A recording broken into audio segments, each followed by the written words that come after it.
What is the science of reading?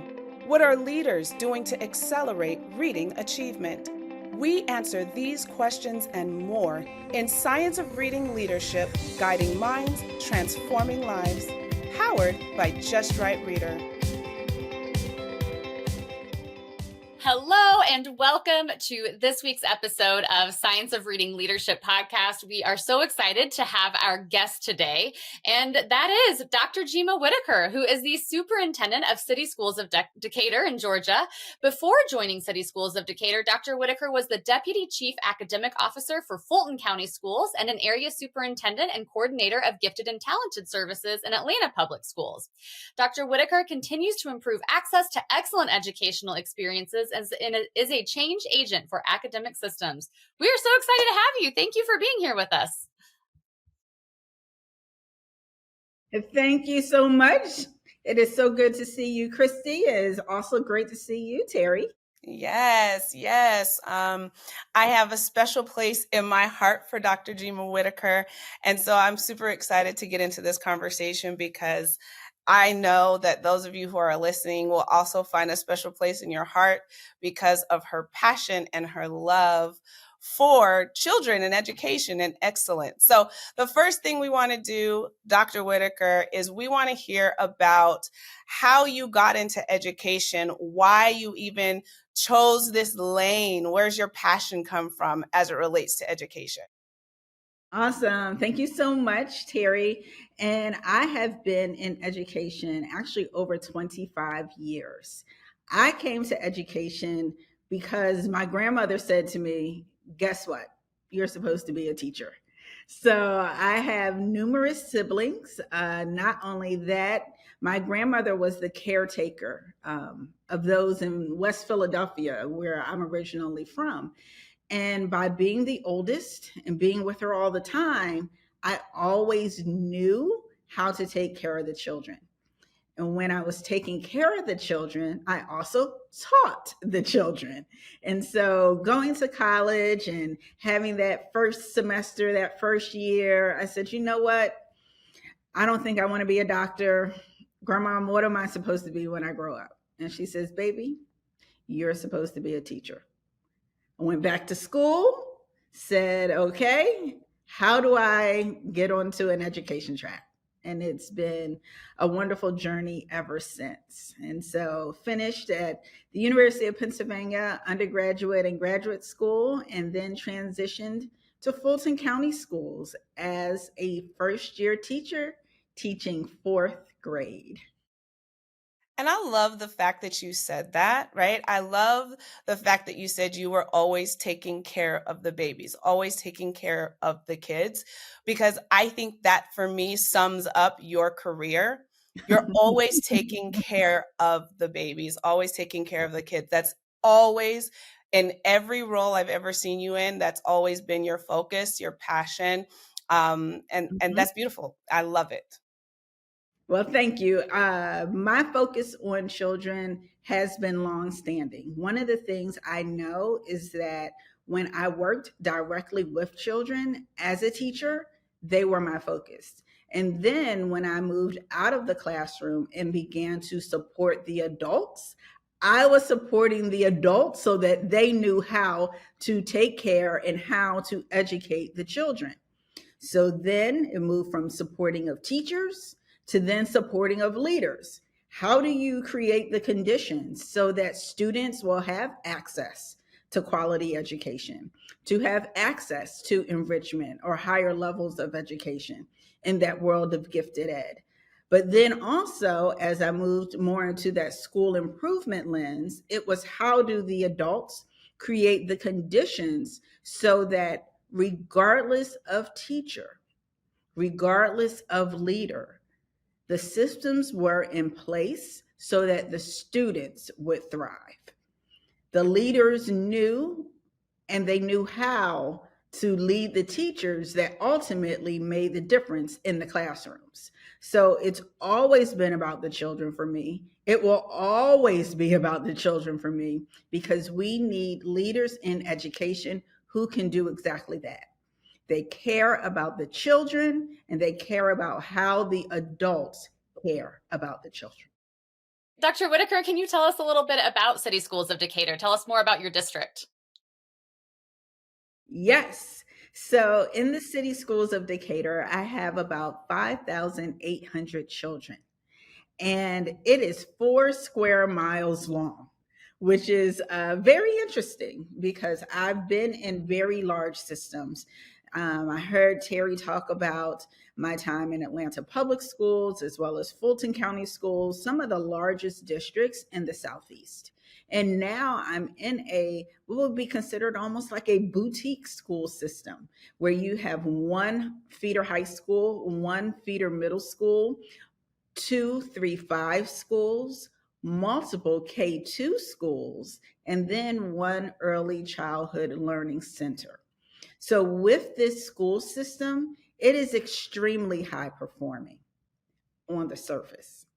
I say on the surface because we do have a graduation rate at 95%.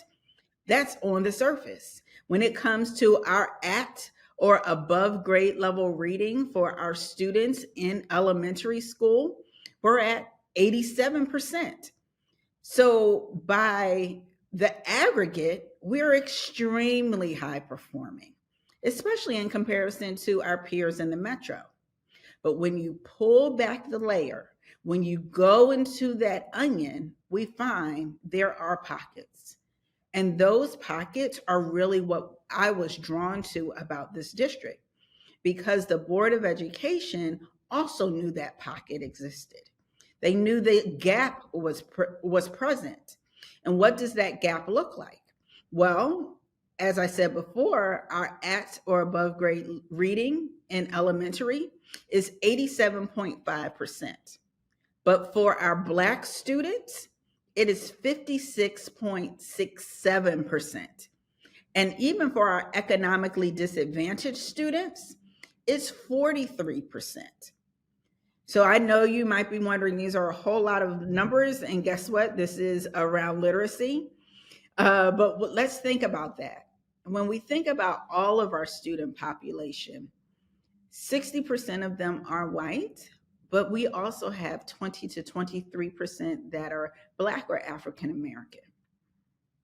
Similarly, around those percentages for economically disadvantaged as per our state guidelines. So that pocket says we need, first of all, true Tier 1 instruction at the standard level. And we also need to ensure that we are able to screen and assess and provide interventions that are going to be meaningful for our students.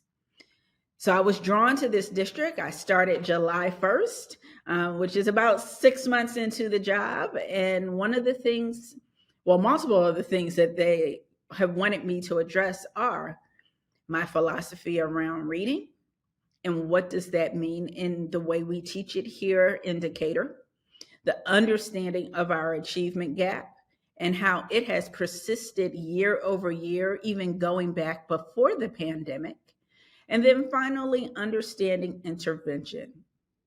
What is the multi-tiered support process, and how can I bring in resources, systems, structures, and of course, support of staff to address the needs of students real time and get them right on track again.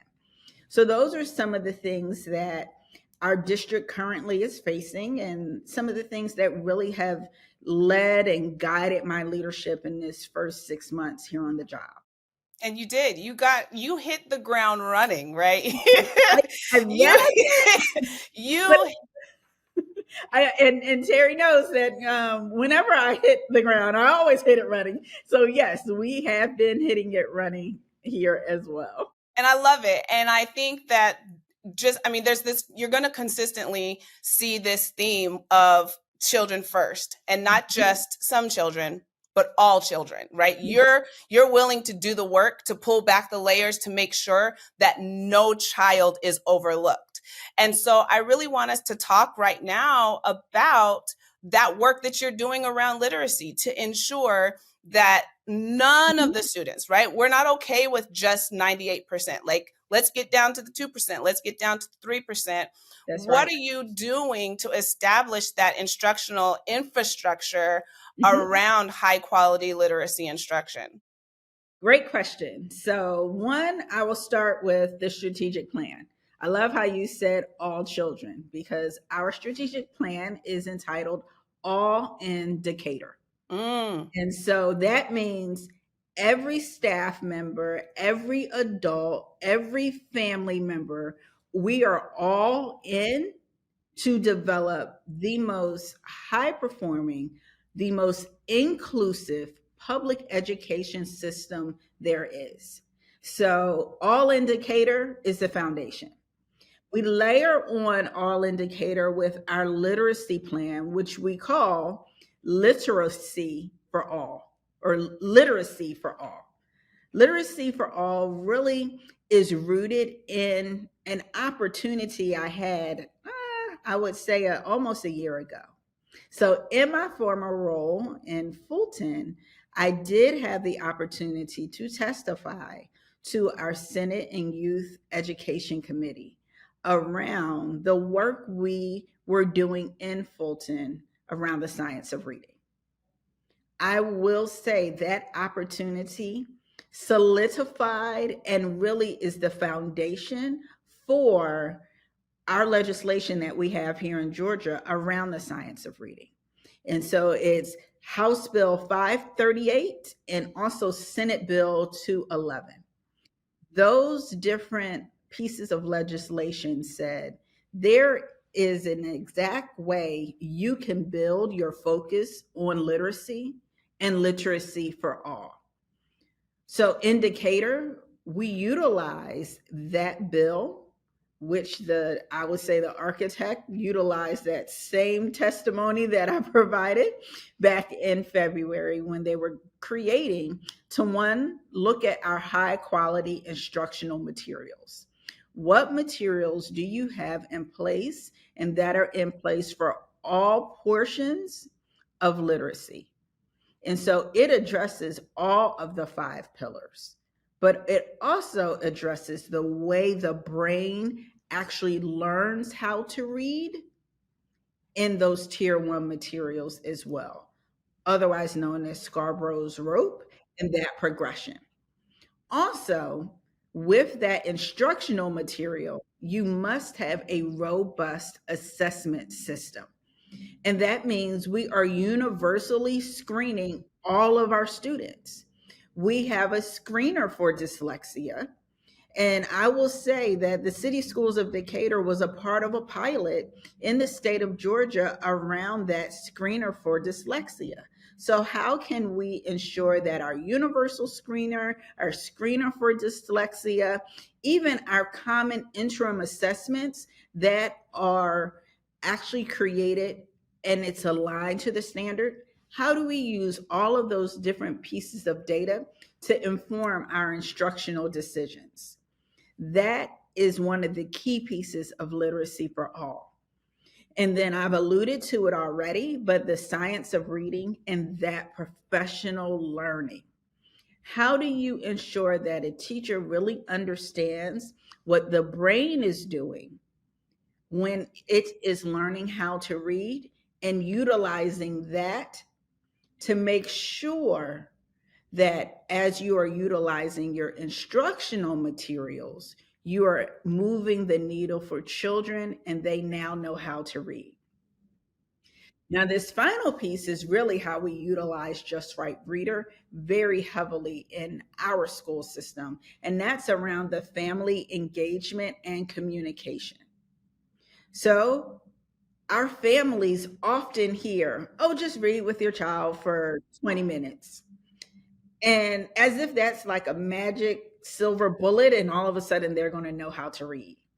But we believe that our texts that are teaching the children how to read, they should be decodable. So when I think about Just Right Reader, and I think about the text that the family is reading at home, that is that take home decodable, the shift is happening.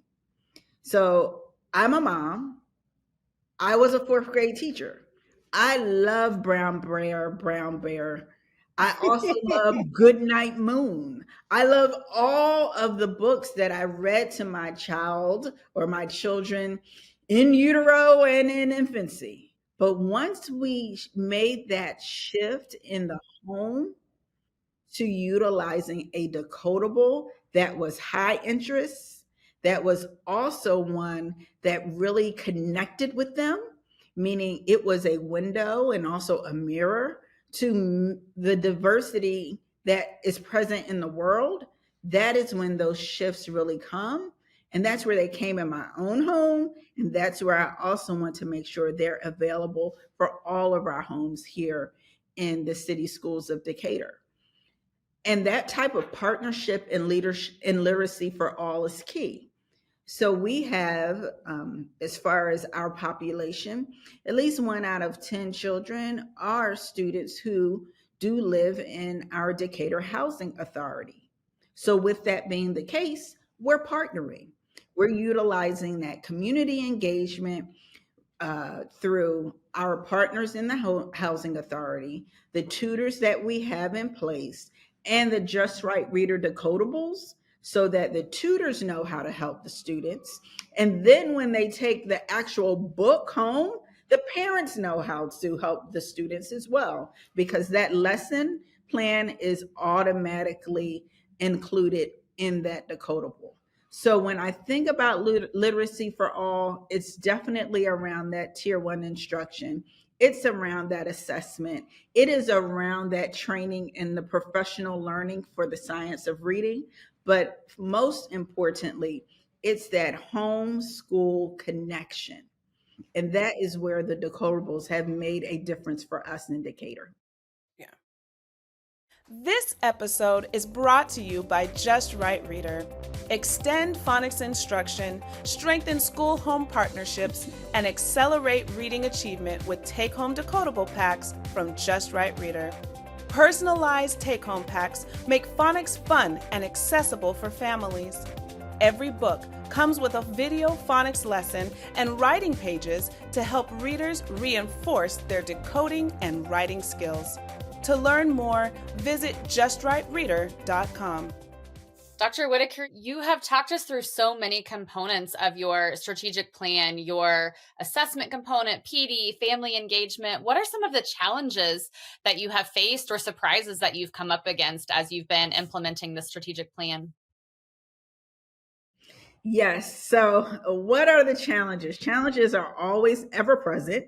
I will say that our teachers and also our leaders have felt very comfortable and confident in their teaching ability here in the city schools of Decatur.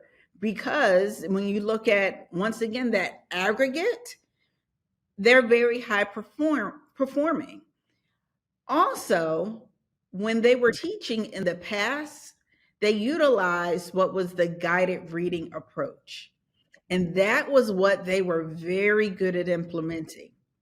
So we've had to really support our teachers through the grief process, pretty much.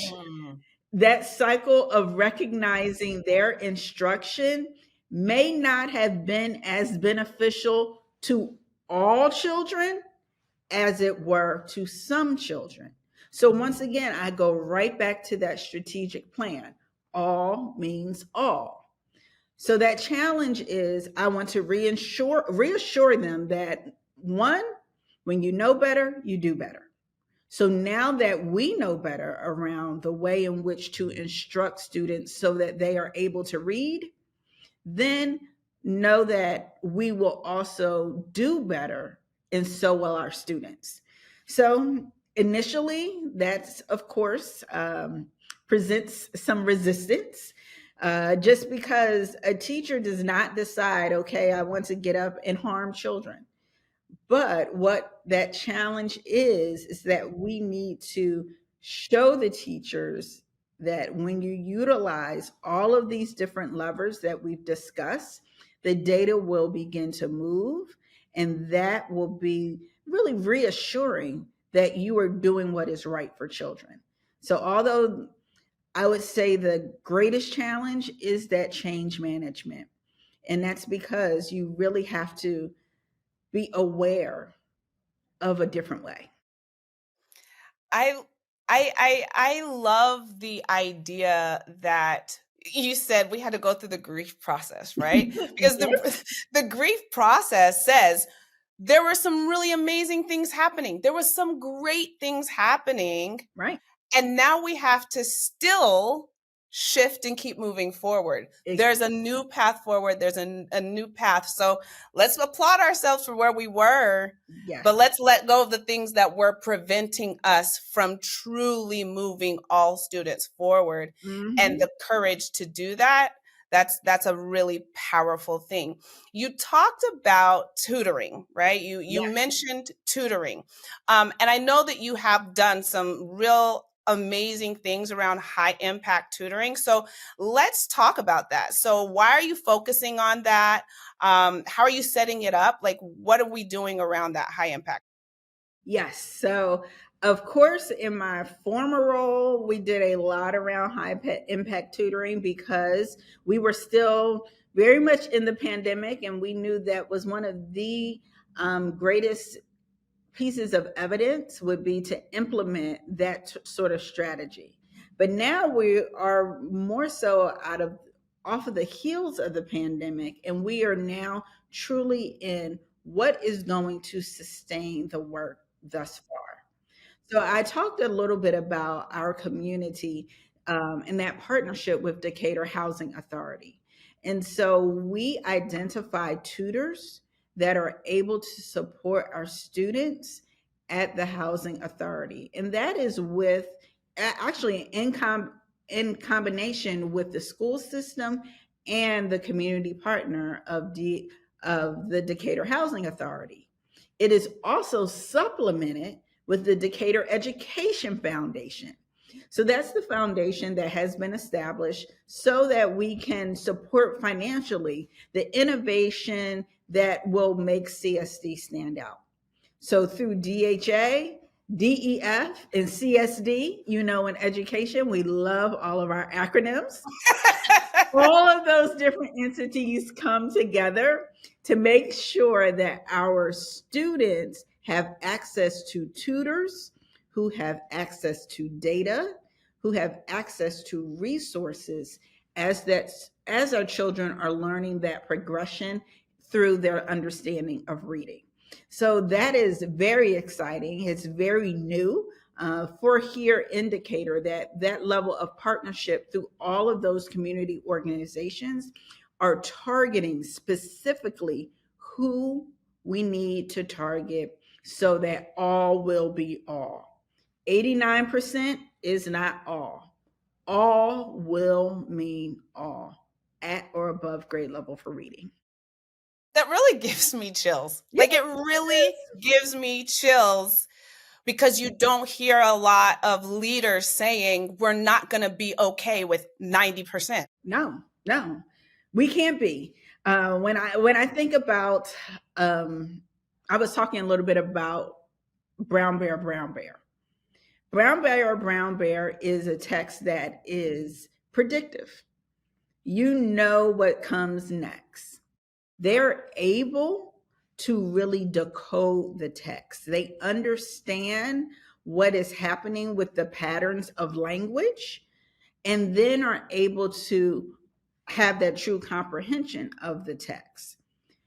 We are learning that as a school system with our teachers. Our tutors are learning that are working with our most vulnerable learners. And then the families are learning that at the same time. And that's where all can mean all. When you utilize a text that will ultimately ensure all of the students know how to read. And it's not predictive by nature, but there is actually a science to it.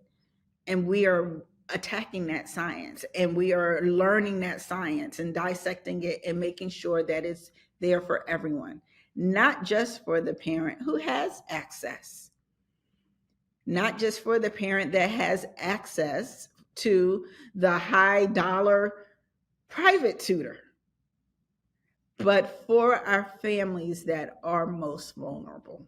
That's key. It really is, really is. You've done so many creative things with family outreach and in all parts of your strategic plan. What has been the feedback from your community?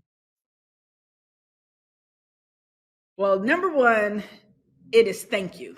That's the number one thing I hear is thank you.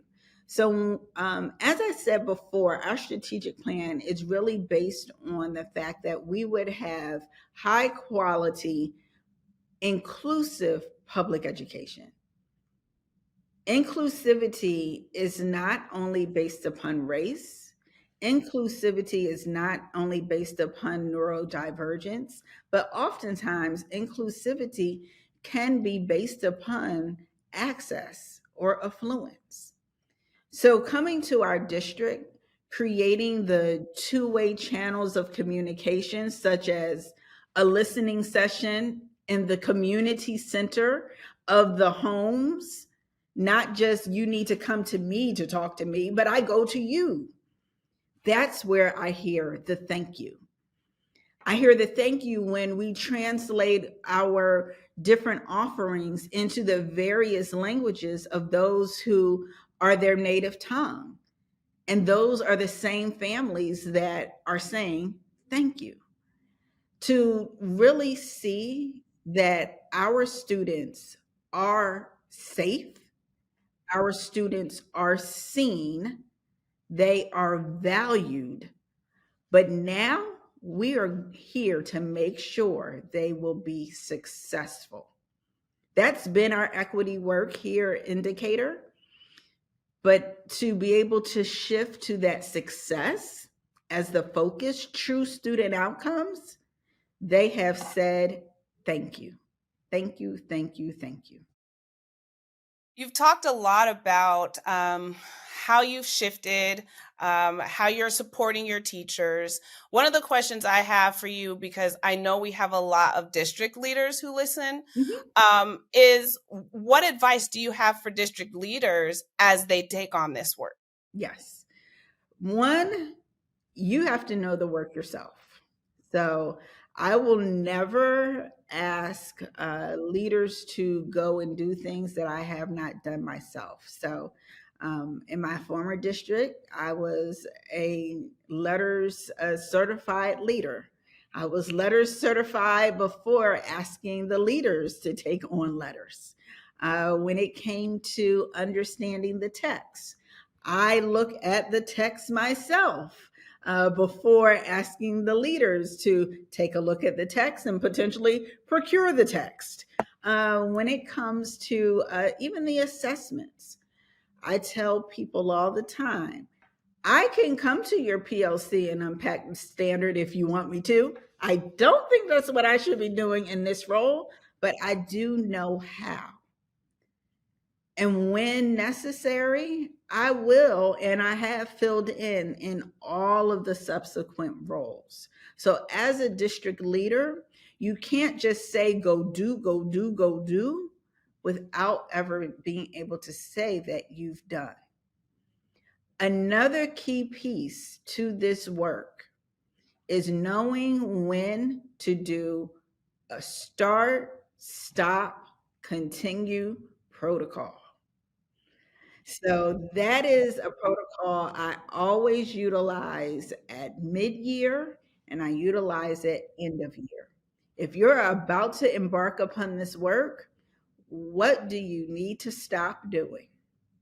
What will need to be in place in the interim that needs to continue as you then begin to start the new piece? A start, continue, stop, or however, whatever combination you want to use, that type of protocol makes everyone know that you are, one, listening, two, you recognize that the plates are already full and putting another something to do is not going to be beneficial to anyone. And it also will help you identify the ways in which you can utilize your resources, your funding, your time and your personnel towards the new work that you are about to embark upon.